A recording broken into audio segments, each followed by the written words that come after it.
Буквально несколько минут назад центральные СМИ сообщили печальные новости о семье известной певицы Натальи Королевой. За последние несколько дней самой обсуждаемой новостью российского и мирового интернета стал шокирующий поступок мужа Натальи Королевой, который, чтобы остановить Архипа Глушко от дальнейших преступлений, в прямом смысле расстрелял своего сына. Чрезвычайное событие произошло в Америке, в штате Техас, в городе Хьюстон, куда Архип Глушко, сбежавший из СИЗО и изменивший внешность, смог перебраться вместе с бандой преступников.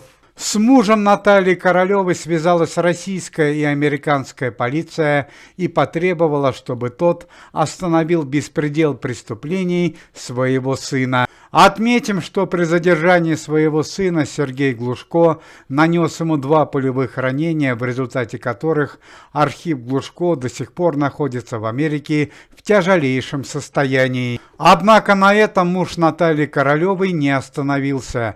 Он дал шокирующее интервью, в котором публично рассказал о всех преступлениях своей семьи. К тому же стало известно, что Архипу Глушко может грозить пожизненное наказание за еще одно преступление, которое он совершил в Соединенных Штатах Америки против легендарного мирового певца. В интервью центральной прессе Сергей Глушко, не скрывая выражений, публично рассказал о преступлениях своей тещи Людмилы Порывай и родного сына Архипа Глушко. Цитата: «Мне скрывать нечего. Я устал от преступлений своих родственников и решил публично рассказать о них». Сергей Глушко напомнил о финансовом мошенничестве Людмилы Порывай, которое произошло еще год назад, когда мать Натальи Королевой проживала в Соединенных Штатах Америки. Еще тогда в Майами произошел крупный скандал с недвижимостью Людмилы Порывай,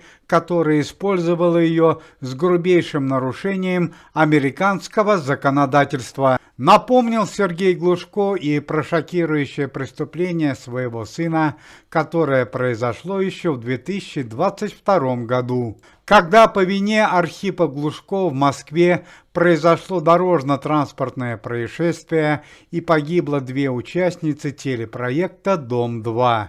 По данным экспертов, Сергей Глушко в подобном интервью подписал жесткий тюремный приговор для своей тещи Людмилы Порывай и для родного сына. Однако ситуация Архипа Глушко и вовсе плачевная.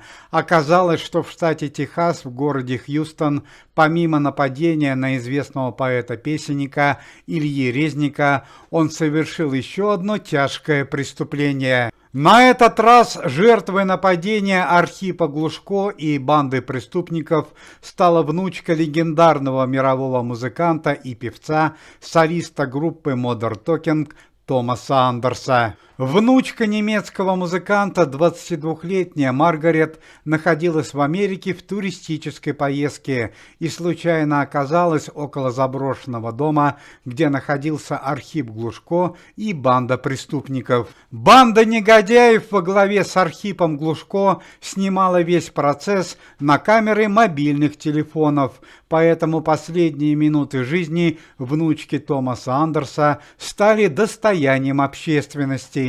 На видео хорошо видно, что несчастная девушка идет по коридору заброшенного дома, встречает преступников и из последних сил бежит прочь. Однако силы покидают ее, и наступает финальный конец. Стало известно, что, узнав о трагедии со своей внучкой, 60-летний Томас Андерс находится в шокирующем состоянии, и у него появились серьезные проблемы с сердцем. По словам американской прессы, в случае благоприятного исхода для Архипа Глушко, если он оправится от пулевых ранений, которые ему нанес родной отец, его может ждать пожизненное заключение. Отметим, что в эти дни в московском женском СИЗО находится и Людмила Порывай по обвинению в устройстве побега для своего внука.